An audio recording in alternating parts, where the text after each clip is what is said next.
Propnight review. Welcome. Today we're gonna have, as I said before, the Propnight, a ludicrous yet effective spin of a symmetrical horror.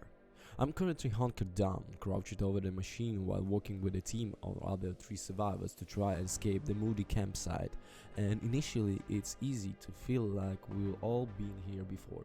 Scary monsters hunting us down, thick, regular skills check being asked of me during this very repair. You know it.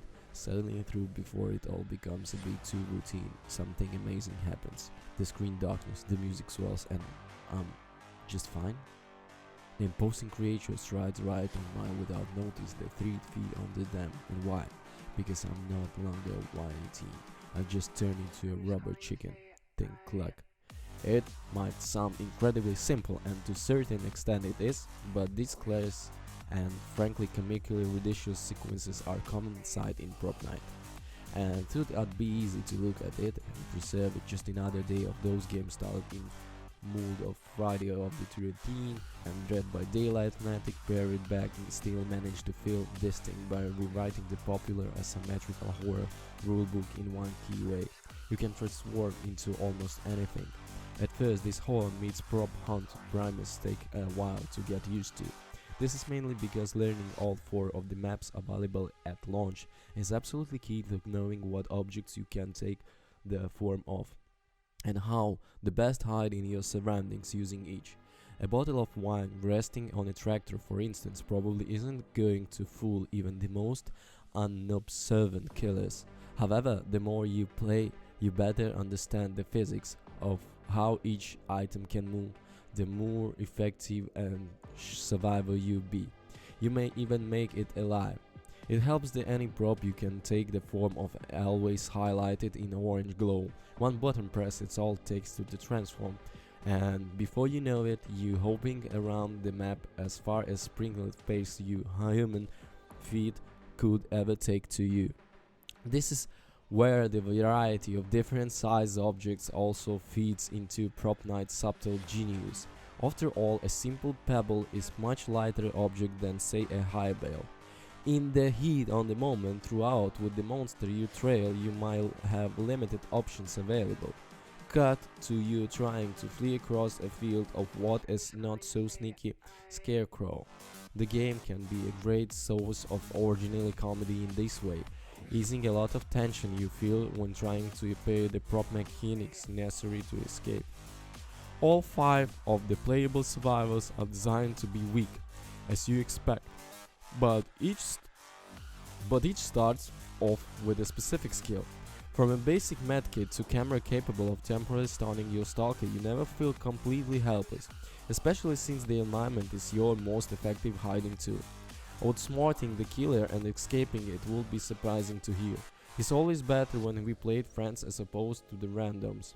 Saying that, I never once struggled to find a game win week or so since Propnight launched, and because most players are already familiar with the 4 vs 1 setup, you never look far for a challenge.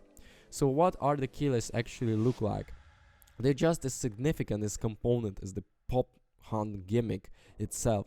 After all, being responsible for the half potential fun when you do want to scare something spooky teenagers.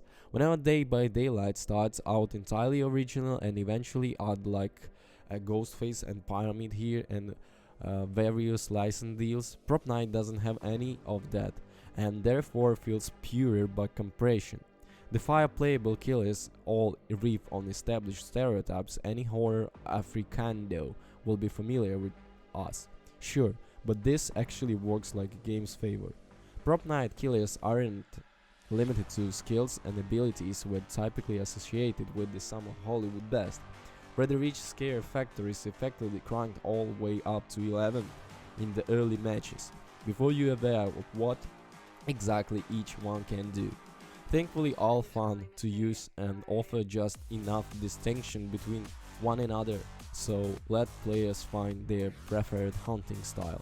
You might for instance enjoy Igor and Chainsaw Welding Money ability to have rev sounds off and the other side of map in the order to jump on the survivors.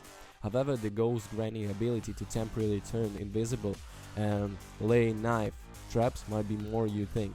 Overall, despite having a small collection of maps, there is enough room for experimentation. Learning how to spot hiding survivors as a killer is much different style of play, but both options require you build up a good knowledge of each location. If you're a survivor, you might think you're safe being another plushie toy hiding amongst many, but if you're dealing with a killer who knows the correct number, you'll be stuffed. Propnight nature to empathize all fights over fights tactics. In this way makes more tense and surprisingly deep cat and mouse like matches, where both sides must try to outwit each other. Unfortunately for us, inventive, deceptive and fun to play Propnight can be, its launch on Steam hasn't been without a gamut of technological glitches. Whatever it survives, being able to repair prop matches from impossible distances or item screens sticking around and blocking my view during the entire of some matches, your chances of winning might end up being denied of fates outside you own. It is annoying, of course it is, but most matches run smooth enough, and despite being a small indie studio, Fnatic has already rolled out various patches. Glitches aside, some killers like Grinding Imposter feel almost too overpowered, so too, hopefully, the team can tackle balancing next. Is the Propnight the most original, polished, asymmetrical horror experience out there? Definitely not. But it is a fun spin on established concept that knows how to make the action tensions challenging and never without several hysterical moments thanks to the core prop copyright mechanics. Once more maps, killers and survivors abilities are added over the time, it's not hard to see becoming worthy 4 vs 1 alternative for the players craving something familiar yet. Propnight provides a good gameplay foundation for horror fans to enjoy, while leaving enough room for its unique hide-and-seek setup to be expanded upon the future. Slight technical woes aside, this is some of the most fun had-eye online game all year, and offers a fresh change of pace when compared to some of the bigger gen entities.